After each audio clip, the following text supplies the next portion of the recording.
introduction. I have been in education for a long time, 25, 30 years. Started out in the 90s as a middle school teacher. I taught, oddly enough, both English and math. I am a strange person, but I love them both. And here I am many years later, and now I spend most of my time supporting principals through the main idea, through writing book summaries and creating PD ideas for leaders. And I also run mastermind groups. There's Anna's here from one of my mastermind groups. I run groups of leaders, about 8 or 10 leaders. We get together every other week and we do our own professional learning. So it's great to be here. I thought that maybe we could start with everyone introducing themselves. If in the chat you could share your name, your geographic location, and if you would like your title, anything you'd like, it would just be good to see who is here.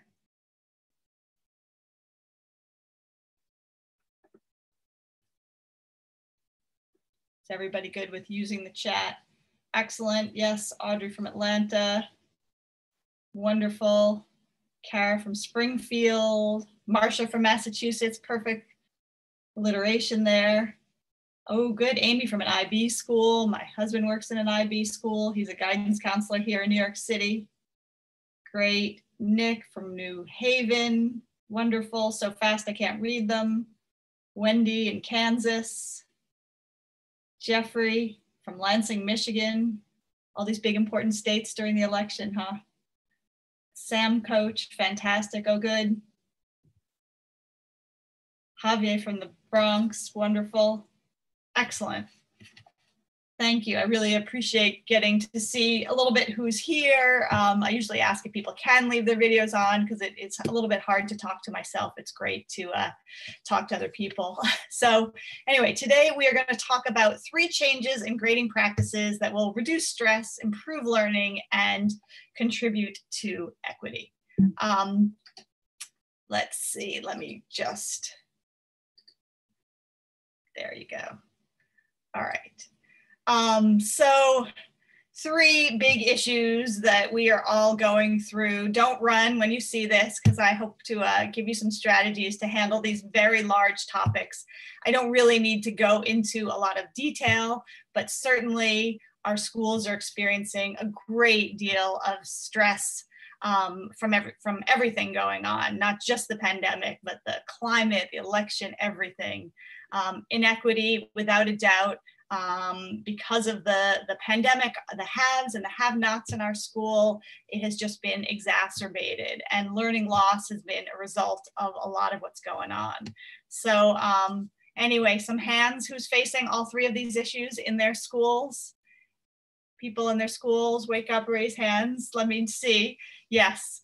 I would be surprised if anyone didn't experience these 3. And so, so what I want to do is share some concrete ideas for addressing these 3, and they are very big topics. And the most resilient leaders that I know, what they do is they focus on what they can control. So here's a small exercise you can do with your extra time this weekend. What you can do is create a chart with 3 columns. The first column lists the items over which you have complete control. When you wake up in the morning, if you do a 2-mile walk like Mark does, if you drink water, if you create a weekly newsletter to keep parents apprised of what's going on, if you put a smile on your face when you meet with students. So the first column is things over which you have complete control. The second column is for things over which you have some influence. So for example, the teaching at your school. You can have PD, lunch and learns to help with the teaching in your school. You can have office hours that are open that worried parents can come and speak with you. So you can't solve worry, you can't improve all the teaching, but you can influence those things.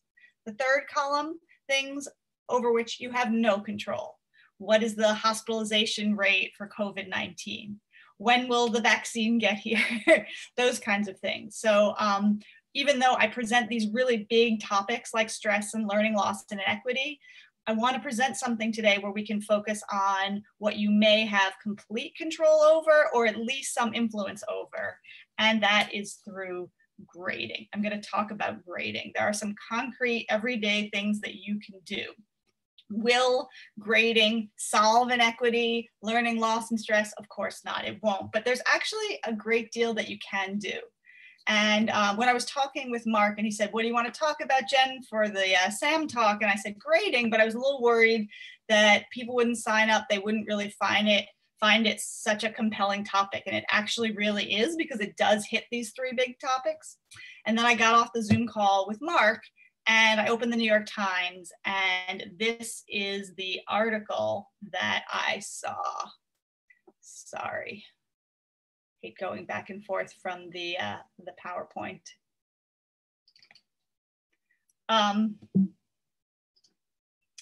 So this was the article that I saw. You're out of your mind if you think I'm ever going back to school. When learning is virtual, Black parents can watch for unfair treatment. So this was an op-ed piece by a Black education journalist, and it was about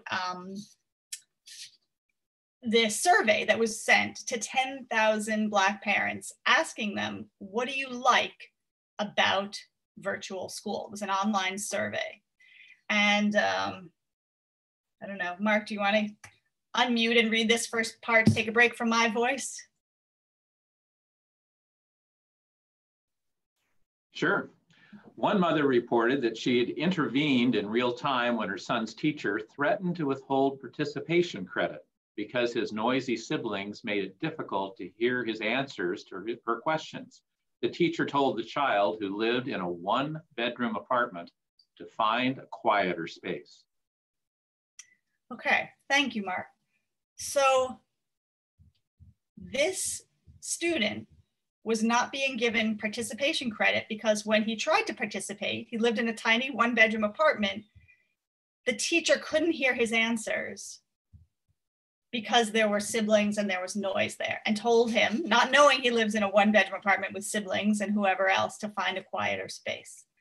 So I'm wondering if in the chat box you could share, what do you think might be an alternative to docking this boy's participation grade because he lives in a small apartment? Does anyone want to share what might be an alternative?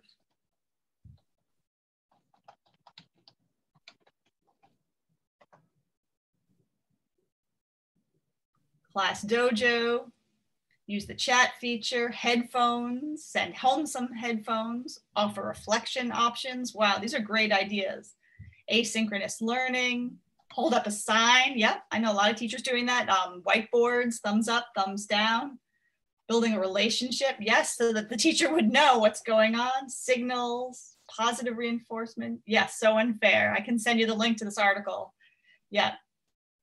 Set up separate one-on-one Zoom meeting. Yeah, so this group should have been there to to address the problem, but actually the mother did, who was watching. And part of what some Black parents said that they liked about virtual schooling was the fact that they could monitor more of the racial microaggressions their children were going through in school. That was part of what they liked about virtual learning. So this mother explained that she spoke directly to the teacher, suggesting that her son be allowed to mute his mic and type his answers in the chat box, just like all of you. Problem solved. The fact that the teacher was willing to dock the child's grade instead of coming up with a creative way that the child could answer and still participate, these are the things that I feel often happen to Black children, Dr. Chappelle Magruder said. That's the mother. If they can't conform to the exact way that the teacher wants, they get graded harder, meaning Black students get graded harder. So these are the types of grading incidents that are happening in all of our schools, whether we know about it or not. And these are the kind of incidents that increase stress, inequity, and yes, learning loss. So now that this happened with the boy, even though the mother came up with a creative solution, don't you think that boy is going to withdraw more from the learning? Think about the damage to that relationship with the teacher. So yes, so something as tiny and insignificant as grading can impact stress, equity, and learning. So really every aspect of what teachers, leaders, SAMs do should support learning, be equitable, and have a positive impact on a student's emotional well-being. The opposite of those three, everything that we do should impact these three areas. So today we're going to focus on grading to ensure that the grading in our school meets these three criteria. So a lot of what I'm going to be talking about is from this book that Mark mentioned, Fair Isn't Always Equal by Rick Wormelli. It's a great book.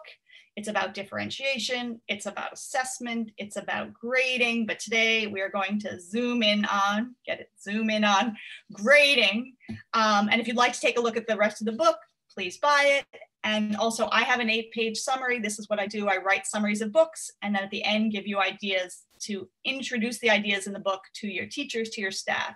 And also what I do here today is a modeling of what you might do with your teachers. Because the truth of the matter is that a lot of what we do in a lot of our behaviors, most of our behaviors come from our beliefs.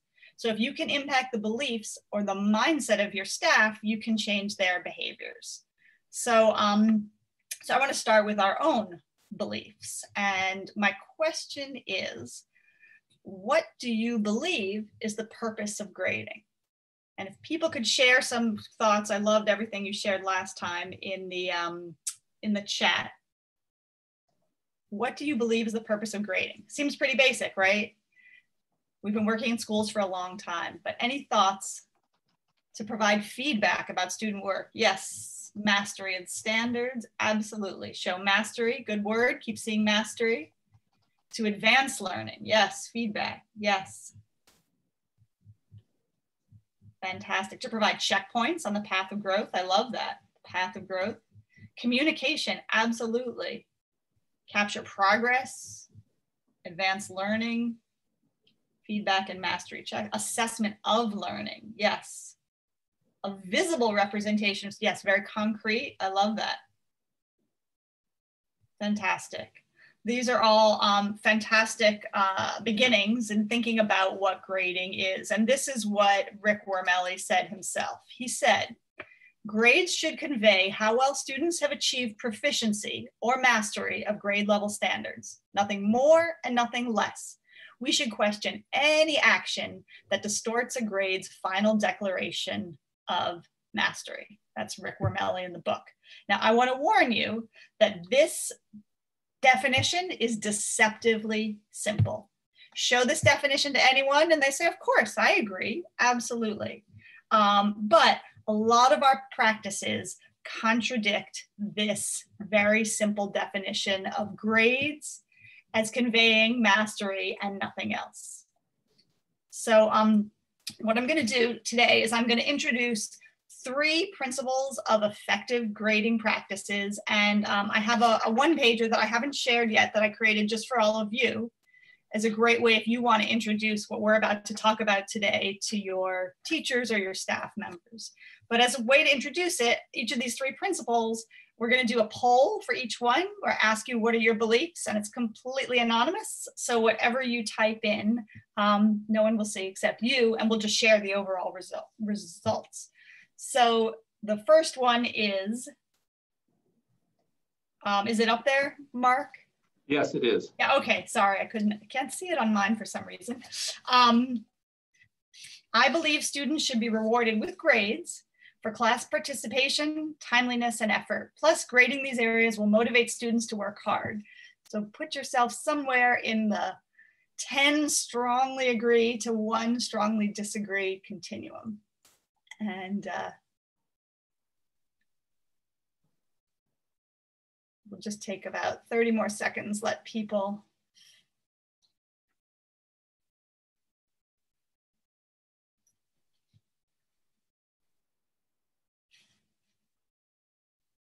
Great, we've got a wide range.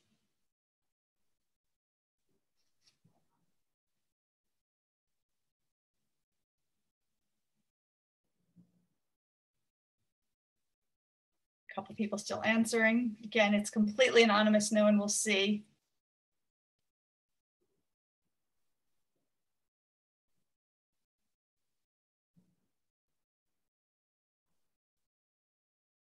almost have everybody with the poll. All right, take 10 more seconds and then maybe Mark can show us the results. Okay, so if you scroll up and down, it looks like the largest number of people who strongly disagree, but there is a range, a real range. And I think that reflects what we have in our schools. Okay, so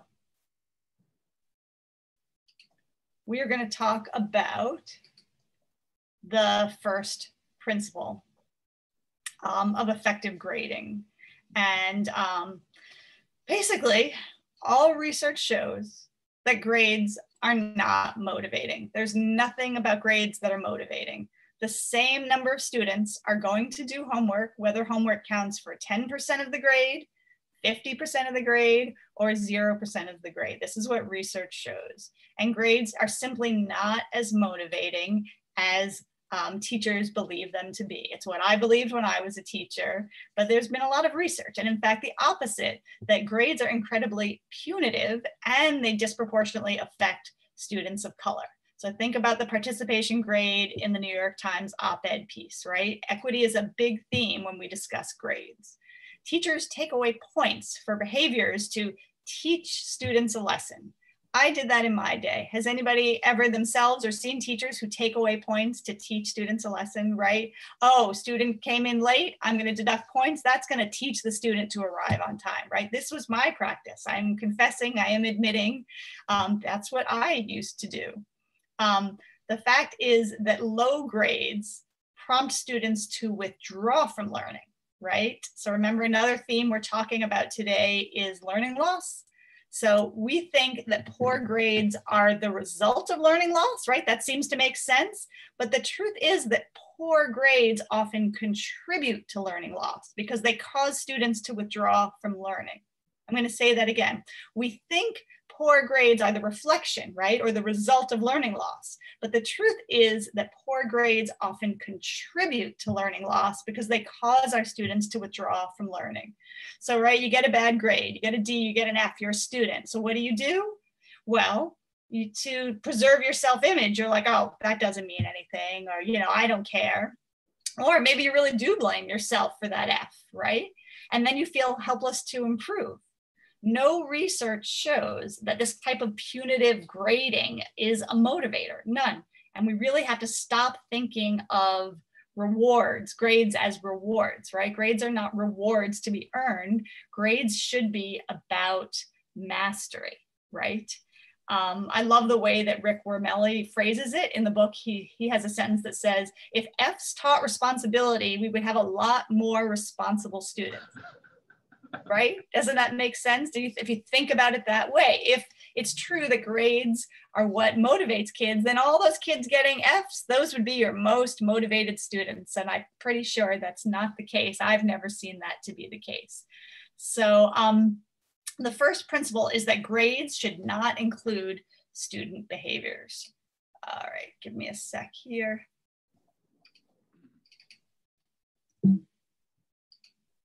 Grades should not include student behaviors. Let me give you another example.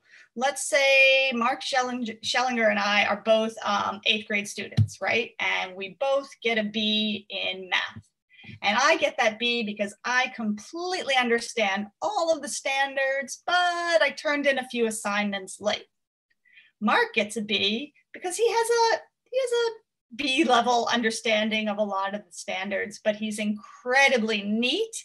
And as you know, he turns in all of his work on time. So think about it. Does that B communicate which of us has a better mastery of the math, right? Because there are all these other factors about being neat, about turning work on time. I turned in my work late. So if you want to teach students about timeliness or participation or being neat, all good qualities, I don't dispute any of those, think about separating those grades out. What about a grade for mastery and then a grade for some of those other behaviors? Separate out a grade for process and a grade for product, right? Because that way, if Mark gets a B, it'll be in his mastery, then it's very clear what he needs to work on. If I get an A in my mastery and a C in my timeliness, then everybody knows, my parents, my family, the teachers, we all know Jen really has to work on her timeliness, but the B was meaningless. It didn't tell us that. So to recap, the first principle is grades should not include student behaviors. So take a moment and think back to the polling question, which was, I believe students should be rewarded with grades for class participation, timeliness, and effort. Plus, grading these areas will motivate students to work hard. So take a moment and reflect whether your thinking on this has changed, has become even stronger, and take a moment and think about, what do you think the teachers in your school believe about this first principle? All right, that was principle number 1. Mark, you want to share the second poll and we can get to principle number 2. It's always funny to talk about principles with principals, pals. So the second poll is, I believe students should not be allowed to redo work because it's not fair when other students do it correctly the first time. Do you strongly agree students should not be able to redo work?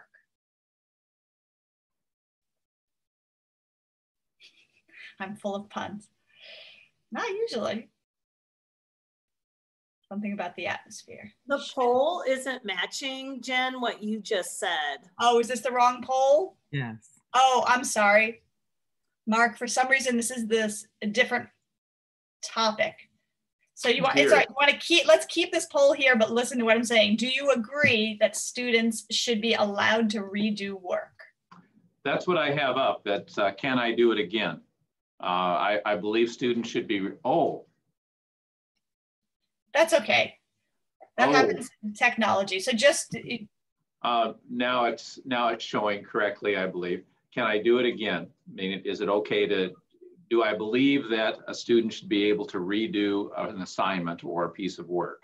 I don't know why the language, Yeah, just ignore that. But should students be allowed to redo work? Do you strongly agree? Do you disagree? So we have some strong feelings here. Strongly disagree 1 and strongly agree. 1 and 10 are very strong. If you do something like this with your teachers, you can do a simple Zoom poll like this if you're meeting virtually, or if you do it in person. I love doing human continuums. Has anyone ever done those? Where you have your teachers in a room and one wall is strongly agree, one wall is strongly disagree, and you have them line up along the continuum. And first of all, it's great. Everyone needs to move their bodies, as Mark always says. And then it's also a very visual representation. Don't worry if you answered incorrectly. Again, it's all anonymous. Don't worry about it. So do you want to just end the poll since there's a little bit of confusion? You can just put a sentence in the chat if you want, which says whether you strongly agree, yes, redo work, or absolutely not. Students should not be, if you want to put it in there. Good, we have somebody says strongly agree. In the poll itself, you see it's very split with some people saying strongly agree and pretty closely behind strongly disagree. Redo work, so good. We have a lot of strongly agrees in the chat.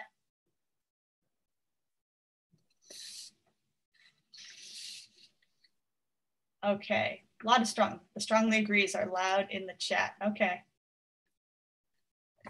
So the second principle is grades should reflect final proficiency, not practice. So we might think, what does that have to do with what we just talked about? Well, first of all, let's talk about redoing work. And I know that a lot of this may sound controversial because our grading practices go back so long. So there's really some rethinking to do before the practices are going to change. So allowing students to redo work. We should allow students to redo work what's the real goal, right? We want our students to master material, and sometimes that involves redoing, retakes. So teachers who deny students this option, they need to remember that mastery is the primary goal, or it should be, right? So does it really matter if some students needed an extra round of feedback or revision for proficiency, right? Think about as adults, what about the exams we take? Lawyers who took the LSAT several times versus those who took it once. So what? They're all lawyers. The MCATs, our doctors, some of our best doctors took the MCAT several times. Our accountants, our CPAs, right? We allow adults to redo things. Why shouldn't we allow students? The learning benefits of allowing redos are so strong. It gives the students opportunities to get more feedback, to learn from their mistakes, improve their knowledge, and it supports a growth mindset. So the reason to allow redos and retakes is that it maximizes learning, right? That you want to communicate to students that if you didn't learn it the first time, you should keep going. Now, some people feel like, oh my gosh, well then students are just going to be lazy, right? If they can just redo it. Well, not really, right? It's a lot less work to do it once than to do it many times. And in fact, so you write a paper, you get an F on it, and you can't redo it. Then you don't learn anything, right? You've just ended there, you don't learn anything, and it is the lazier option. And again, thinking about learning loss, right? If you have an unrecoverable F, then that's all you've learned. Whereas if you have a chance to do it again, you can make up for some of that learning loss. And we're seeing a lot of this during the pandemic. And even if students don't try their hardest the first time, because of course we have all kinds of students, they quickly learn that it's easier to put your best effort in the first time. So even if students put no effort in, I would still argue that we should allow them to have the redo. Another part of this, you see grading homework. Part of grades reflecting final proficiency, not practice. Not what we do along the way is not grading homework. How many people received grades for homework when they were in school? Absolutely. How many of us who were teachers, did you give grades for homework? I gave grades for homework. I absolutely gave grades for homework, but let's think about this. In math, did you teach the distance formula today, Thursday, and then tonight your students do homework on the distance formula? Should they get a grade that's in a grade book for final proficiency if you just taught it today? Imagine if Mark gave a grade for all this stuff that I'm saying tonight and you all had to write about it and know everything about it by tonight, right? Homework is actually formative assessment. It's practice. And really what we need to give students is not grades, but non-judgmental feedback. So grades should only reflect final mastery, right? If we include the practice, the mess ups, the missteps, then the grades are not accurate. But we really need to grade at the end of the learning cycle, if that makes sense. The third thing is allowing students to submit late work. And Rick Wormelli has a quote in the book that I swear he must have written during the pandemic because it's so perfect. He says, pause for an empathetic moment. There have been times when we as adults have had something due for a committee or a graduate course, but we were too overwhelmed, disorganized, or distracted to finish by the deadline. Think of how grateful we were when the committee chair or the professor said, I understand, have it by tomorrow. So think about this right now during the pandemic. How much would it relieve stress if our teachers could say to our students, that's okay, I understand, have it by tomorrow. Now, if a student is chronically late, right, then that is a problem. But giving them a big fat F or a 0, that's not going to solve the lateness problem. No, what we should be doing is helping them figure out what are the reasons why the student is late. But giving them an F isn't going to do anything. So think back to stress, think back to learning loss. If our teachers accept late work, how much is that going to help the stress of our students? How much is that going to help learning loss? Instead of getting that F and being off the hook, now students have to keep working. So the second principle is grades should reflect final proficiency, not practice. So take a moment to reflect on the polling question, which should have been, I believe students should not be allowed to redo work because it's not fair when other students do it correctly the first time. Think about if your own thoughts have changed about that and really what your teachers believe. Do they believe that we should be allowing students to redo work? We've got time for one more. We're going to do one last poll, see if this one is the question. This one should be, yes, I believe grades should be averaged. If a student receives an F, a C and an A, then the student should receive the average of these grades, which is a C. So, do you believe grades should be averaged?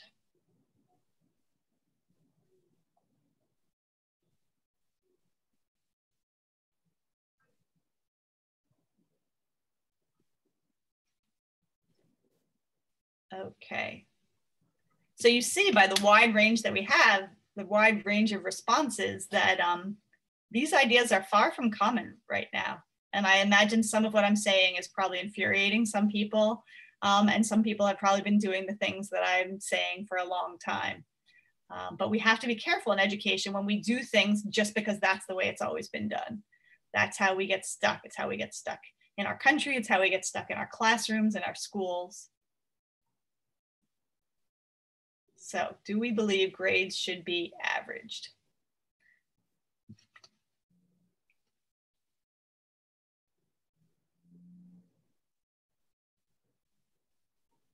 All right, I think, shall we end the poll here, Mark, and share with people?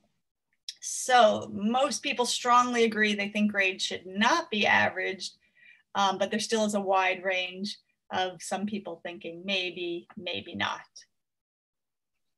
So, the third principle. Sorry, hold on one second. Apologize for that.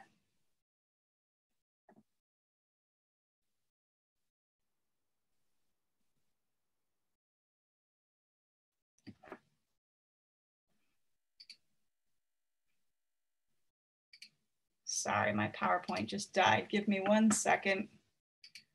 And I can do it without the PowerPoint, but I like to have a visual for you all.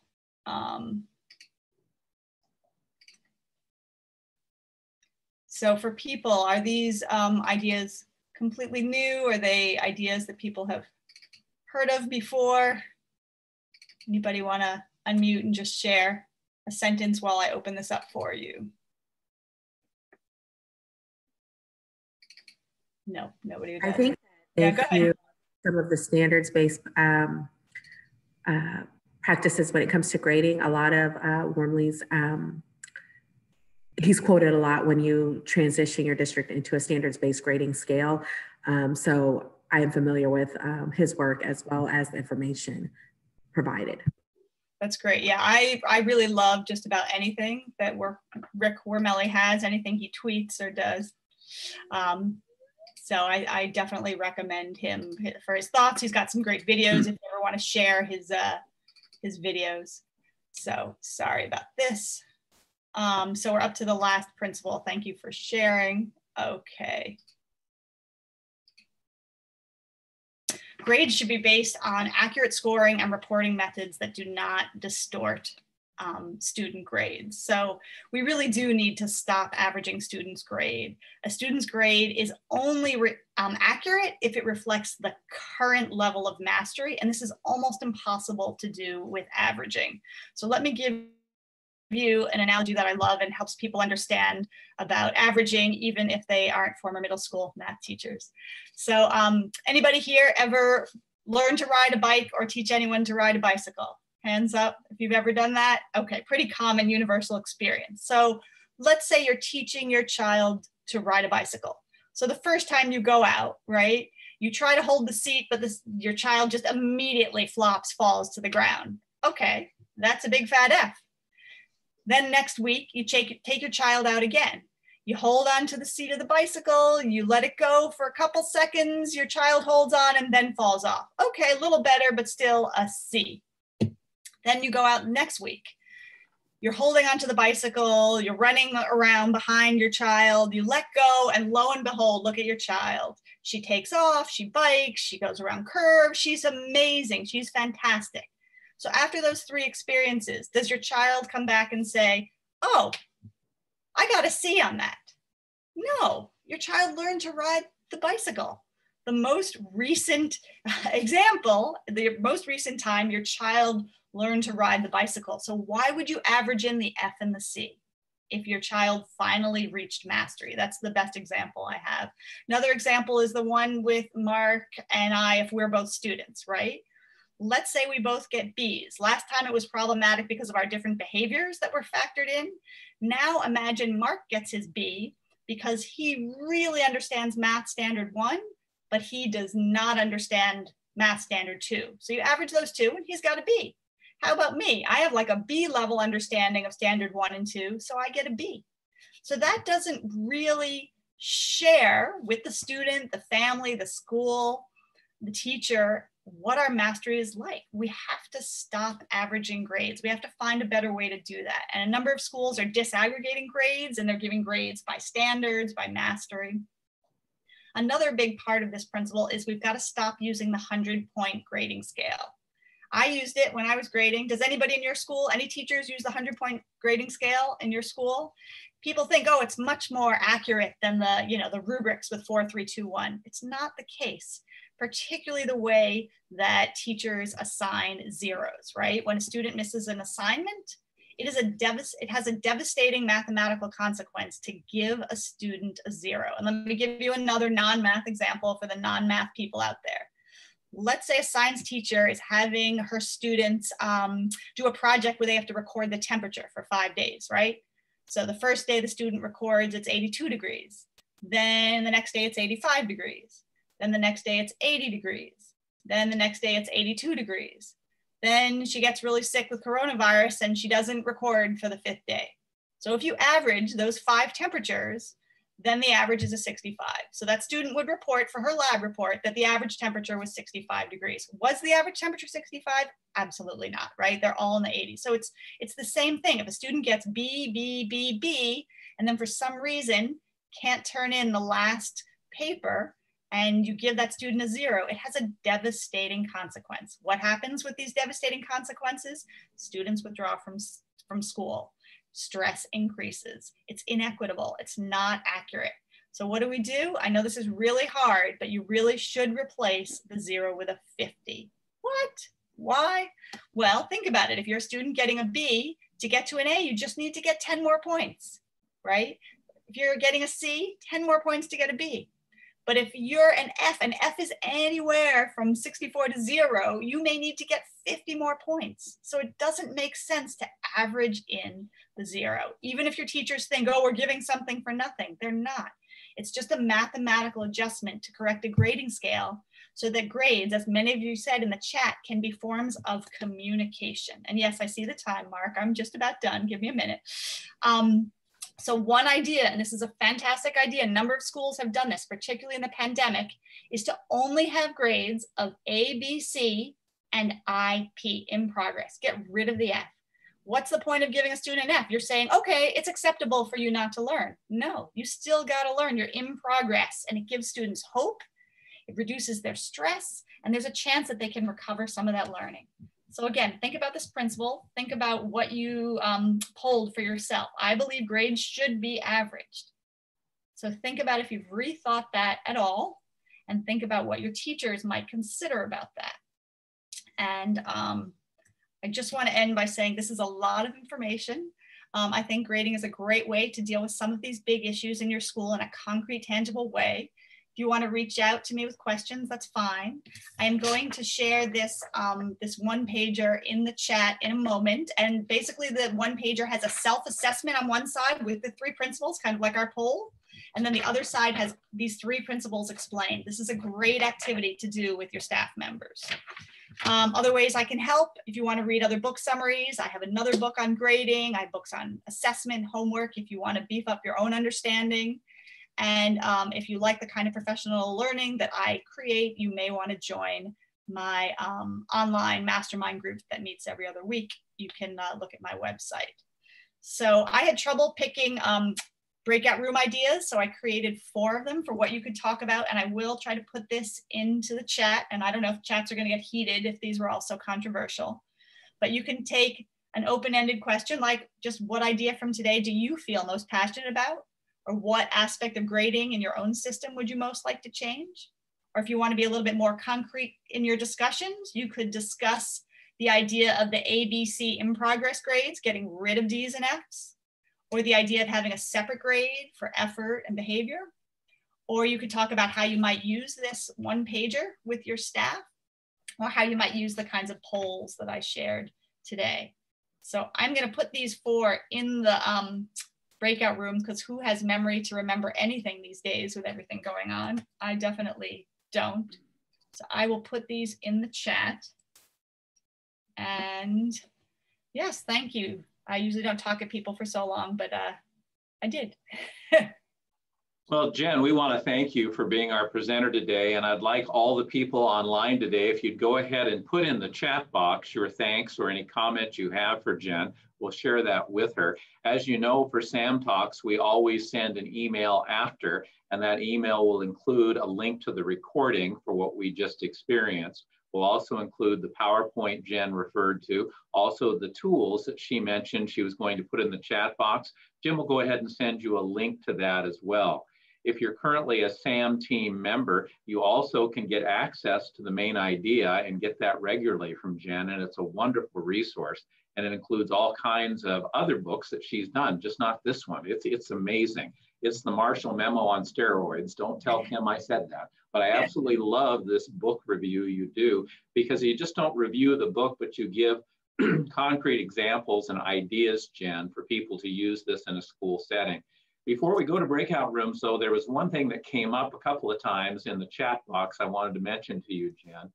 Several people immediately went to, isn't this just like teacher evaluation? In teacher evaluation, are we making a mistake to evaluate when it really isn't formative and people don't get the redo? They don't get the chance to improve.